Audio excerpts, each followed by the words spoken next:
လောကကြီးကတရားမျှတမှုမရှိဘူးလို့သင်ခံစားနေရပါသလားလူယုံမာတွေကထိတ်ဆုံးမှရောက်နေပြီးလူကောင်းတွေကဘာကြောင့်အောက်ခြေမှာရုန်းကန်နေရတာလဲဆိုတာကိုသင်သိချင်နေပါလိမ့်မယ်ဒီနေ့မှာတော့လူအများစိတ်ဝင်စားနေကြတဲ့ကံတရားရဲ့နက်နဲတဲ့လျှို့ဝှက်ချက်တွေကိုကျွန်တော်ကပြောပြပေးသွားမှာဖြစ်ပါတယ်အားလုံးပဲမင်္ဂလာပါခင်ဗျာ Wisdom of Buddha Channel အစီအစဉ်ကနေကြိုဆိုလိုက်ပါတယ်ကျွန်တော်တို့နေထိုင်နေတဲ့ဒီလောကကြီးထဲမှာတခါတလေမျက်မြင်ကိုယ်တွေ့ဖြစ်ရတွေကကျွန်တော်တို့ကိုဝေခွဲမရအောင်လုပ်တတ်ပါတယ်ကိုကျင့်မကောင်းတဲ့သူတွေကစီးစိမ်ဥစ္စာတွေဒီရေအလားတိုးပွားနေတာကိုမြင်ရတဲ့အခါကံတရားကိုယုံကြည်ဖို့ခက်ခဲသွားတတ်ကြပါတယ်တကယ်တော့ကံတရားဆိုတာကကမ္ဘာပေါ်မှာအတိအကျဆုံးနဲ့အမှားအယွင်းမရှိတဲ့တရားမျှတမှုတစ်ခုသာဖြစ်ပါတယ်ကျွန်တော်တို့မြင်တွေ့နေရတဲ့အောင်မြင်မှုတွေကရေတို့ကာလအပိုင်းခြားတစ်ခုသာဖြစ်တယ်ဆိုတာကိုသတိပြုဖို့လိုပါတယ်ကံတရားရဲ့အလုတ်လုတ်ပုံကိုနားလည်ဖို့ဆိုရင်တိတ်ပြစ္ဆုတ်ပန်နဲ့အနာဂတ်ဆိုတဲ့အချိန်ကာလ၃ပါးကိုချိတ်ဆက်ကြည့်တတ်ရပါမယ်အခုလက်ရှိမှာမကောင်းတာလုပ်နေပေမဲ့ချမ်းသာနေတာကအတိတ်ကစူဆောင်းခဲ့တဲ့ကောင်းမှုကံတွေရှိနေတယ်လို့ပဲဖြစ်ပါတယ်ဒါကဘန်ထဲကရင်ကစူဆောင်းထားတဲ့ငွေတွေကိုထုတ်သုံးနေတယ်လို့မျိုးပါပဲဘန်ထဲကငွေတွေကုန်သွားတဲ့တနေ့မှာတော့သူတို့ပြုလုပ်ထားတဲ့မကောင်းမှုတွေရဲ့အကျိုးကိုမလွဲမသွေခံစားကြရမှာပါတစ်ဖက်မှာလည်းလူကောင်းတွေဆင်းရဲဒုက္ခရောက်နေရတာကအတိတ်ကကံကြွေးဟောင်းတွေကိုပေးဆက်နေရတာဖြစ်နိုင်ပါတယ်တပင်ကိုစိုက်လိုက်တဲ့အခါချက်ချင်းအသီးမသီးသလိုပဲကံတရားကလည်းအကျိုးပေးဖို့အတွက်အချိန်တစ်ခုကိုစောင့်ဆိုင်းရတတ်ပါတယ်ဒါကြောင့်သူတစ်ပါးရဲ့အောင်မြင်မှုအပေါ်မှာမနာလိုဖြစ်မဲ့အစားမိမိရဲ့ကံကြမ္မာကိုကောင်းမွန်အောင်ဘလို့တိဆောက်မလဲဆိုတာကပဲပိုပြီးအရေးကြီးပါတယ်လူတယောက်ရဲ့တန်ဖိုးကသူ့ပိုင်ဆိုင်တဲ့စီးစိမ်ဥစ္စာပေါ်မှာမူတည်တာမဟုတ်ပဲသူ့ရဲ့စိတ်ထားဖြူစင်မှုပေါ်မှာသာမူတည်တာဖြစ်ပါတယ်မကောင်းမှုနဲ့ရရှိလာတဲ့အောင်မြင်မှုကပူလောင်မှုတွေကိုသာတည်ဆောက်လာမှာဖြစ်ပါတယ်တရားသဖြင့်စ조사လို့ရရှိလာတဲ့အေးချမ်းမှုကသာလေစစ်မှန်တဲ့ပျော်ရွှင်မှုဖြစ်ပါတယ်ကံတရားဆိုတာမျက်နှာလိုက်တဲ့အရာမဟုတ်တာကြောင့်မိမိပြုတဲ့ကံမိမိထံကိုသာအချိန်တန်ရင်ပြန်လာမှာအသေးအကျပါပဲဒီသဘောတရားကိုနားလည်သွားတဲ့အခါမှာတော့သင်ဟာသူတစ်ပါးရဲ့ဘဝကိုကြည့်ပြီးစိတ်အလိုမကျဖြစ်နေတော့မှမဟုတ်ပါဘူးကျွန်တော်တို့လူသားတွေဟာမျက်မှောက်ဘဝမှာမြင်တွေ့နေရတဲ့အရာတွေကိုပဲအမှန်တရားလို့ထင်မှတ်တတ်ကြပါတယ်လူတယောက်ကအများပေါ်မှာမတရားမှုတွေလုပ်နေပေမဲ့စီးစိမ်ကူးစားတဲ့ဒီရေလားတိုးပွားနေတာကိုမြင်ရတဲ့အခါကံတရားကိုတန်တရားဝင်လာတတ်ကြပါတယ်ဒါကိုနားလည်ဖို့အတွက်ကံတရားကိုဗန်ဆိုင်အစရင်အလိုမျိုးနှိုင်းရှင်ပြီးစဉ်းစားကြည့်စေချင်ပါတယ်အခုလက်ရှိမှာမကောင်းတာတွေလုပ်နေပေမဲ့ချမ်းသာနေတဲ့သူဟာအတိတ်ဘဝတွေကစူဆောင်းခဲ့တဲ့ကုသိုလ်ကံဗန်ဆိုင်အဟောင်းတွေရှိနေလို့ပဲဖြစ်ပါတယ်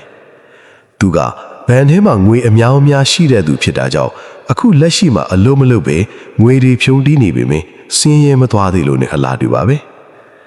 ဒါပေမဲ့တစ်ဖက်မှာသူဟာအကုသိုလ်ဆိုတဲ့အကျွေးတွေကိုတနေ့ထက်တနေ့ပိုပြီးတိုးအောင်လှုပ်ဆောင်နေပါတယ်ဘန်ထဲကစုငွေအဟောင်းတွေကုန်သွားတဲ့တနေ့မှာတော့သူဟာမလွဲမသွေဘဝပြက်ဒီအကျွေးတွေပေးဆက်ရပါလိမ့်မယ်အဲ့ဒီအချိန်ကြာမှာတော့သူပြုခဲ့တဲ့မကောင်းမှုကံတွေကသူ့နောက်ကိုအရေးပမာလိုက်ပါပြီးအကျိုးပေးတော့မှာဖြစ်ပါတယ်လောကမှာကံတရားရဲ့အကျိုးပေးကိုစိုင်ထမ်းထားလို့ရပေမဲ့ဖျက်ဆီးပြလို့တော့မရနိုင်ပါဘူး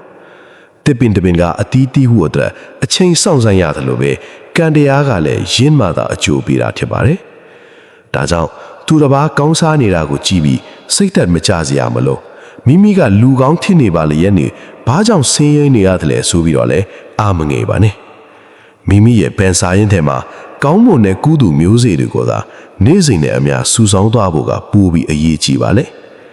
ကိုပြုလိုက်တဲ့စေတနာတိုင်းကဘယ်တော့မှအလားဟမသွားပဲတင်းဘဝအတွက်အကအကွဲတွေဖြစ်လာမှအသေးကြပါပဲကျွန်တော်တို့ဟာကိုယ့်ရဲ့ကံကြမ္မာကိုကိုယ်တိုင်ရေးထူးနေကြတဲ့ပန်းကြီးဆရာတွေပဲဖြစ်ပါတယ်မိမိရဲ့စိတ်ထားဖြူစင်မှုကသာလျှင်အနာဂတ်မှာလှပတဲ့ပန်းကြီးကားတစ်ခြားကိုဖန်တီးပေးသွားမှာဖြစ်ပါတယ်ကျွန်တော်တို့လူသားတွေဟာအကျိုးရလဒ်ကိုချက်ချင်းမြင်ချင်းတတ်ကြတဲ့သဘာဝရှိပါတယ်ဒါကြောင့်မို့လို့လေလူယုံမတွေကောင်းစားနေတာကိုမြင်ရတဲ့အခါကံတရားကမျက်နှာလိုက်နေသလားဆိုပြီးတွေးတောမိကြတာပါတကယ်တော့ကံတရားဆိုတာကနေထွက်တာနဲ့နေဝင်တာလို့အချိန်နဲ့အခါနဲ့အလုပ်လုပ်တာဖြစ်ပါတယ် မိမိစိုက်ဖြိုးလိုက်တဲ့အသီးအနှံ့အမျိုးအစားပေါ်မူတည်ပြီးအသီးသီးမဲ့အချိန်ကလည်းကွဲများခြားနားသွားတတ်ပါတယ်။တချို့သောအပင်တွေကရပ်ပိုင်းအသွဲအသီးသီးတက်ပြီးမဲ့တချို့သောအပင်ကြီးတွေကတော့နှစ်နဲ့ချီပြီးဆောင်ရတတ်ပါတယ်။အာကုသိုလ်ကံဆိုတာကလည်းဒီလိုပါပဲ။ပြုလုပ်လိုက်တဲ့အချိန်မှာချက်ချင်းအကျိုးမပေးသေးတာကအကြောင်းတရားတွေမဆုံးကြီးသေးလို့သာဖြစ်ပါတယ်။မကောင်းမှုကိုပြုလုပ်နေတဲ့သူဟာသူ့ရဲ့အာကုသိုလ်အသီးအညံ့တွေမရင်မဲခင်အဖြစ်တော့ပျော်ရွှင်နေအောင်မှဖြစ်ပါတယ်။ဒါပေမဲ့အဲ့ဒီအာကုသိုလ်အသီးတွေရင်မဲ့လာတဲ့ဒီနေ့မှာတော့ဘသူကမှကဲတင်လို့မရနိုင်ပဲဆင်းရဲဒုက္ခတွေကိုခံစားရပါလိမ့်မယ်။ဒီသဘောတရားကိုသိမြင်တဲ့သူဟာသူတစ်ပါးရဲ့လောကီစည်းစိမ်တွေပေါ်မှာမနာလိုဝန်တိုးစိတ်ဖြစ်နေတော့မှာမဟုတ်ပါဘူး။ကိုကျင့်တရားမကောင်းတဲ့သူတွေရဲ့အောင်မြင်မှုဆိုတာခဏတာလပနေတဲ့မီရှူမီပန်းတွေလိုပဲမကြခင်မှာပျောက်ကွယ်သွားမှာပါမိမိကတော့အမှန်တရားလမ်းပေါ်မှာခိုင်ခိုင်မာမာရပ်တည်ပြီးကောင်းမွန်တဲ့မျိုးစေ့တွေကိုပဲဆက်လက်ပြိုးထောင်သွားရပါမယ်လောကကြီးမှာအောင်မြင်မှုတဲ့ပိုပြီးအရေးကြီးတာကမိမိရဲ့စိတ်နှလုံးအေးချမ်းတည်ငြိမ်မှုတာဖြစ်ပါတယ်မတရားတဲ့နီးနဲ့ရလာတဲ့စီးစိမ်တွေကစိတ်ရဲ့ငြင်းချမ်းမှုကိုဘယ်တော့မှမပေးစွမ်းနိုင်ပါဘူး။ဒါကြောင့်ကံတရားရဲ့တရားမျှတမှုကိုယုံကြည်ပြီးမိမိရဲ့ဘဝကိုအမှန်တရားနဲ့သာတည်ဆောက်သွားကြပါခင်ဗျာ။အချိန်တန်ရင်တော့ကောင်းတာလုပ်တဲ့သူကကောင်းကျိုးကိုရရှိမှာဖြစ်ပြီးမကောင်းတာလုပ်တဲ့သူကမကောင်းကျိုးကိုသာရရှိမှာအသေးချပါပဲ။လောကီစီးစိမ်တွေနောက်ကိုပဲတကောက်ကောက်လိုက်နေကြတဲ့ဒီနေ့ခေတ်ကြီးမှာကျွန်တော်တို့ဟာတကယ်အနှစ်အသားတွေကိုမေ့လျော့နေတတ်ကြပါပဲမကောင်းတဲ့သူတွေကောင်းစားနေတာကိုမြင်ရတဲ့အခါမိမိရဲ့ဖြူစင်းတဲ့စိတ်ဓာတ်တွေရိုင်နဲ့သွားတာမျိုးမဖြစ်ဖို့အထူးပဲသတိထားရပါမယ်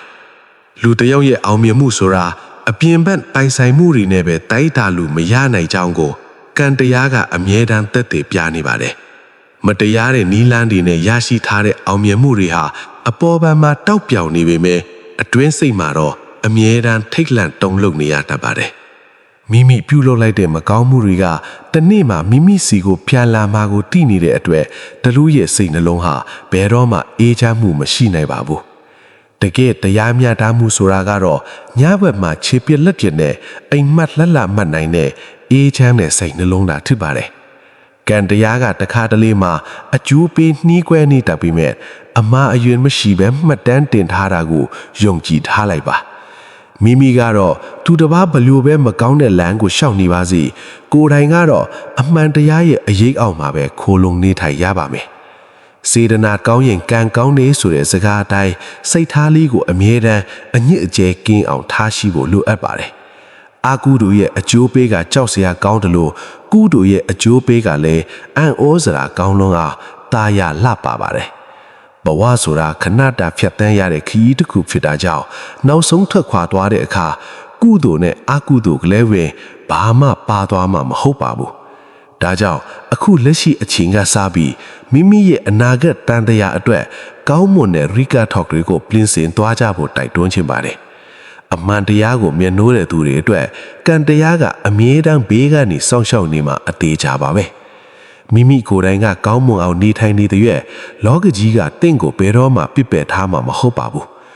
လောကီတရားမျှတမှုကိုယုံကြည်ပြီးအေးချမ်းတဲ့နှလုံးသားနဲ့ဘဝကိုဆက်လက်ရှောင်လန်းကြစို့ပါ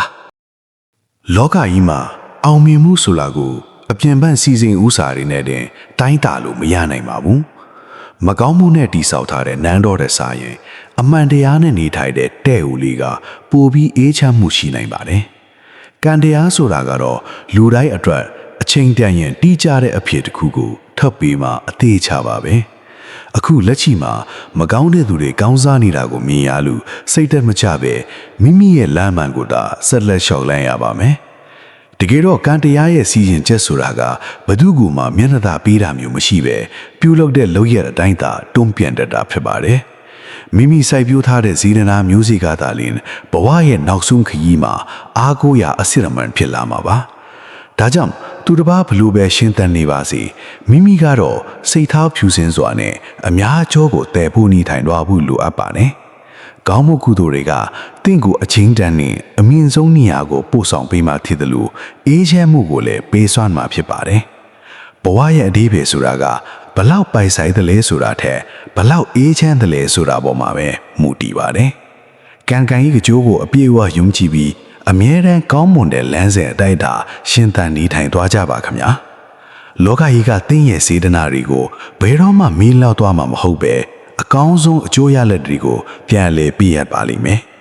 မိမိကိုယ်တိုင်ကကောင်းမွန်အောင်နေထိုင်ခြင်းကသာလျှင်ကံတရားရဲ့လျှို့ဝှက်ချက်ကိုအကောင်းဆုံးအဖြစ်ထုတ်ခြင်းပဲဖြစ်ပါတယ်အခုကျွန်တော်တင်ဆက်ပေးခဲ့တဲ့အကြောင်းအရာတွေကိုနားထောင်ပြီးတဲ့နောက်မှာကံတရားရဲ့နည်းနည်းတဲ့သဘောတရားတွေကိုသဘောပေါက်သွားကြလိမ့်မယ်လို့ယုံကြည်ပါတယ်လောကကြီးကတခါတလေမှမတရားဘူးလို့ထင်ရပေမဲ့ကံတရားကတော့ဘသူ့ကိုမှမျက်နှာသာပေးတာမျိုးမရှိပါဘူးမကောင်းတာလုပ်တဲ့သူကကောင်းစားနေတာဟာအတိတ်ကကုသိုလ်ကျွမ်းတဲ့ကိုသုံးဆွဲနေတာဖြစ်ပြီးအချိန်တန်ရင်တော့သူ့ရဲ့လုပ်ရတဲ့အတိုင်းအကျိုးပေးမှုကိုခံစားရမှာအတိအကျပဲဖြစ်ပါတယ်ဒါကြောင့်သူတစ်ပါးရဲ့လောကီစည်းစိမ်တွေအပေါ်မှာမနာလိုဖြစ်ပြီးစိတ်ပင်ပန်းမခံပဲမိမိရဲ့စိတ်ထားဖြူစင်မှုကိုသာအဓိကထားပြီးထိမ့်သိမ်းသွားကြပါကိုပြုလိုက်တဲ့ကောင်းမှုကုသိုလ်တိုင်းကဘယ်တော့မှပျောက်ပြတ်သွားမှာမဟုတ်ပဲတင့်ဘဝရဲ့အခက်ခဲဆုံးအချိန်တွေမှာအကာအကွယ်ပြီးမဲ့လက်နက်ကောင်းတွေဖြစ်လာမှာပါဘဝဆိုတာခဏတာဖြတ်သန်းရတဲ့ခရီးတစ်ခုသာဖြစ်တာကြောင့်နောက်ဆုံးမှာမိမိနဲ့အတူပါသွားမှာကတော့ကုသိုလ်နဲ့အကုသိုလ်ဆိုတဲ့ကံနှစ်ပါးသာရှိပါတယ်မှန်ကန်တဲ့လမ်းကြောင်းပေါ်မှာယက်တည်ပြီးကောင်းမွန်တဲ့စေတနာတွေနဲ့ရှင်သန်နေထိုင်ခြင်းကသာလျှင်ဘဝရဲ့အစစ်အမှန်ဆုံးသောအောင်မြင်မှုပဲဖြစ်ပါတယ်အခုလိုဘဝအတွက်အနှစ်သာရရှိတဲ့တရားဓမ္မနဲ့အတူအမြင်တွေကိုနားဆင်ပေးခဲ့ကြတဲ့အတွက်လောကကြီးမှာအောင်မြင်မှုဆိုတာကိုအပြင်ပန်းစီစဉ်ဥစားတွေနဲ့တင်တိုင်းတာလို့မရနိုင်ပါဘူးမကောင်းမှုနဲ့တိဆောက်ထားတဲ့နန်းတော်တဲ့စာရင်အမှန်တရားနဲ့နေထိုင်တဲ့တဲ့ဦးလေးကပိုပြီးအေးချမ်းမှုရှိနိုင်ပါတယ်ကံတရားဆိုတာကတော့လူတိုင်းအတွက်အချိန်တန်ရင်တီးကြတဲ့အဖြစ်တစ်ခုကိုထပ်ပြီးမှအသေးချပါပဲအခုလက်ရှိမှာမကောင်းတဲ့သူတွေကောင်းစားနေတာကိုမြင်ရလို့စိတ်သက်မချပဲမိမိရဲ့လမ်းမှန်ကိုသာဆက်လက်လျှောက်လန်းရပါမယ်တကယ်တော့ကံတရားရဲ့စီရင်ချက်ဆိုတာကဘသူ့ကိုမှမျက်နှာသာပေးတာမျိုးမရှိပဲပြုလုပ်တဲ့လုပ်ရတဲ့အတိုင်းသာတွန်းပြန်တတ်တာဖြစ်ပါတယ်မိမိစိုက်ပျိုးထားတဲ့ဇီရနာမျိုးစေ့ကသာလျှင်ဘဝရဲ့နောက်ဆုံးခရီးမှာအားကိုးရာအစစ်အမှန်ဖြစ်လာမှာပါဒါကြောင့်သူတစ်ပါးဘလို့ပဲရှင်းသန်နေပါစေမိမိကတော့စိတ်ထားဖြူစင်စွာနဲ့အများကျောကိုတည်ဖို့နေထိုင်သွားဖို့လိုအပ်ပါတယ်ကောင်းမှုကုသိုလ်တွေကတင့်ကိုအချင်းတန်းနဲ့အမြင့်ဆုံးနေရာကိုပို့ဆောင်ပေးမှဖြစ်တယ်လို့အေးချမ်းမှုကိုလည်းပေးစွမ်းမှာဖြစ်ပါတယ်ဘဝရဲ့အဓိပ္ပာယ်ဆိုတာကဘလောက်ပိုက်ဆိုင်တယ်လဲဆိုတာထက်ဘလောက်အေးချမ်းတယ်လဲဆိုတာပေါ်မှာပဲမူတည်ပါတယ်ကံကံကြီးကကြိုးကိုအပြည့်အဝယုံကြည်ပြီးအမြဲတမ်းကောင်းမွန်တဲ့လမ်းစဉ်အတိုင်းသာရှင်သန်နေထိုင်သွားကြပါခင်ဗျာလောကကြီးကသင်ရဲ့စေတနာတွေကိုဘယ်တော့မှမေးလောက်သွားမှာမဟုတ်ပဲအကောင်းဆုံးအကျိုးရလဒ်တွေကိုပြန်လည်ပြရပါလိမ့်မယ်မိမိကိုယ်တိုင်ကကောင်းမွန်အောင်နေထိုင်ခြင်းကသာလျှင်ကံတရားရဲ့လျှို့ဝှက်ချက်ကိုအကောင်းဆုံးအဖြစ်ထုတ်ခြင်းပဲဖြစ်ပါတယ်အခုကျွန်တော်တင်ဆက်ပေးခဲ့တဲ့အကြောင်းအရာတွေကိုနားထောင်ပြီးတဲ့နောက်မှာကံတရားရဲ့နည်းနည်းတဲ့သဘောတရားတွေကိုသဘောပေါက်သွားကြလိမ့်မယ်လို့ယုံကြည်ပါတယ်လောကကြီးကတခါတလေမှမတရားဘူးလို့ထင်ရပေမဲ့ကံတရားကတော့ဘသူ့ကိုမှမျက်နှာသာပေးတာမျိုးမရှိပါဘူးမကောင်းတာလုပ်တဲ့သူကကောင်းစားနေတာဟာအတိတ်ကကုသိုလ်ကျွမ်းတဲ့ကိုသုံးဆွဲနေတာဖြစ်ပြီးအချိန်တန်ရင်တော့သူ့ရဲ့လုပ်ရတဲ့အတိုင်းအကျိုးပေးမှုကိုခံစားရမှာအတိအကျပဲဖြစ်ပါတယ်ဒါကြောင့်သူတစ်ပါးရဲ့လောကီစည်းစိမ်တွေအပေါ်မှာမနာလိုဖြစ်ပြီးစိတ်ပင်ပန်းမခံပဲမိမိရဲ့စိတ်ထားဖြူစင်မှုကိုသာအဓိကထားပြီးထိမ့်သိမ်းသွားကြပါကိုပြုလိုက်တဲ့ကောင်းမှုကုသိုလ်တိုင်းကဘယ်တော့မှပျောက်ပြတ်သွားမှာမဟုတ်ပဲတင့်ဘဝရဲ့အခက်ခဲဆုံးအချိန်တွေမှာအကာအကွယ်ပြီးမဲ့လက်နက်ကောင်းတွေဖြစ်လာမှာပါဘဝဆိုတာခဏတာဖြတ်သန်းရတဲ့ခရီးတစ်ခုသာဖြစ်တာကြောင့်နောက်ဆုံးမှာမိမိနဲ့အတူပါသွားမှာကတော့ကုသိုလ်နဲ့အကုသိုလ်ဆိုတဲ့ကံနှစ်ပါးသာရှိပါတယ်မှန်ကန်တဲ့လမ်းကြောင်းပေါ်မှာယက်တည်ပြီးကောင်းမွန်တဲ့စေတနာတွေနဲ့ရှင်သန်နေထိုင်ခြင်းကသာလျှင်ဘဝရဲ့အစစ်အမှန်ဆုံးသောအောင်မြင်မှုပဲဖြစ်ပါတယ်အခုလိုဘဝအတွက်အနှစ်သာရရှိတဲ့တရားဓမ္မနဲ့အတွေ့အမြင်တွေကိုနားဆင်ပေးခဲ့ကြတဲ့အတွက်အထူးပင်ကျေးဇူးတင်ရှိပါတယ်နောက်မှလည်းစိတ်ဝင်စားစရာကောင်းတဲ့ဘဝသင်ခန်းစာတွေကိုဆက်လက်မျှဝေပေးသွားမှာဖြစ်လို့ကျွန်တော်ရဲ့အစီအစဉ်ကိုစောင့်မျှော်ကြည့်ရှုပေးကြပါအောင်ခင်ဗျာအားလုံးပဲစိတ်ချမ်းသာခြင်းကိုယ်ဤကျမ်းမာခြင်းတွေနဲ့ပြည့်စုံပြီးအေးချမ်းတဲ့ဘဝကိုပိုင်ဆိုင်နိုင်ကြပါစေလို့ဆုတောင်းပေးလိုက်ပါတယ်ကြည့်ရှုပေးကြတဲ့ပရိသတ်အပေါင်းကိုကျေးဇူးအထူးတင်ရှိပါတယ်